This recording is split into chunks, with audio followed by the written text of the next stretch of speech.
Hey friend, welcome back to the jam review of the movie Evil Dead Burn. రివ్యూలోకి వెళ్ళే ముందు ఎవరైనా channel కొత్తగా చూస్తుంటే మాత్రం ఖచ్చితంగా సబ్స్క్రైబ్ చేసుకోండి. సబ్స్క్రైబ్ చేసుకోకపోతే మాత్రం మేము ఇంకా రివ్యూ సంగతికి వచ్చేస్తే స్టోరీ ప్లాట్ వచ్చేసి ఒక ఫ్యామిలీలో ఒక డెత్ జరుగుతుంది. ఆ డెత్ జరిగాక ఒక ఫ్యామిలీ మీటింగ్ అవుతుంటది. ఆ మీటింగ్ అయ్యే టైంకి ఈవిల్ అనేది ఎంటర్ అవుతుంది. ఎంటర్ అయ్యాక అసలు ఏం జరిగింది ఏంటి అన్నది రిమైనింగ్ స్టోరీ. ఓవరాల్ గా మూవీ అయితే ఓకే, అంతగా ఏం అనిపించలేదు నాకైతే.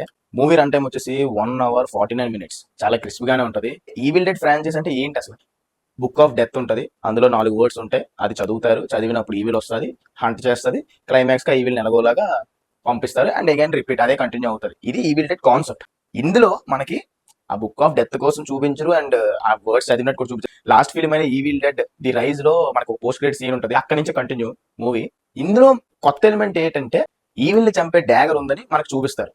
బట్ అదే నెగిటివ్ పాయింట్ కూడా. మనకు ఆ డ్యాగర్ బ్యాక్ స్టోరీ చెప్పరు, ఆ డ్యాగర్ అసలు ఎలా తయారైందో చెప్పరు, లేకపోతే ఆ డ్యాగర్ కోసం డీటెయిల్స్ చూపించరు, ఆ డ్యాగర్ అసలు అక్కడికి ఎలా వచ్చిందో చెప్పరు, ఎందుకు ఎవరు దాచారో చెప్పరు, అసలు ఎక్కడి నుంచి తెచ్చారో చెప్పరు, ఏమీ చెప్పరు. జస్ట్ డ్యాగర్ ఉందని మాట్లాడుకుంటే ఆ డ్యాగర్ కోసం ఈవిల్ వస్తుంది, ఆ ఈవిల్ ఆ డ్యాగర్ కోసం ఎదుగుతుంది ఆ ఫ్యామిలీలో. లాస్ట్ కి మన హీరోయిన్ చేతికి ఆ డ్యాగర్ వచ్చేస్తుంది, ఈవిల్ ని చంపేస్తుంది. మీరు ఒక హారర్ లవర్ అయితే మీరు ఎక్స్పెక్ట్ చేసే హారర్ అయితే ఉండదు. లిటరలీ డైరెక్టర్ ఒక మనిషిని ఎన్ని రకాలుగా చంపచ్చు అని చూపించాడు సినిమా. ఫస్ట్ నుంచి లాస్ట్ వరకు రకరకాలుగా గోర్ ఎలిమెంట్స్ పెట్టాడు. మనకు ఒక పాయింట్కి వెళ్ళేసరికి అబ్బా ఏంట్రా ఇది అన్న ఫీలింగ్ అయితే నాకైతే వచ్చింది. స్టోరీ అయితే ఏం లేదు మూవీలో, గోర్ ఎలిమెంట్స్ మాత్రం టాప్ నాచ్ ఉన్నాయి. మూవీ అంత పెద్ద హారిఫిక్ అయితే ఏం లేదు.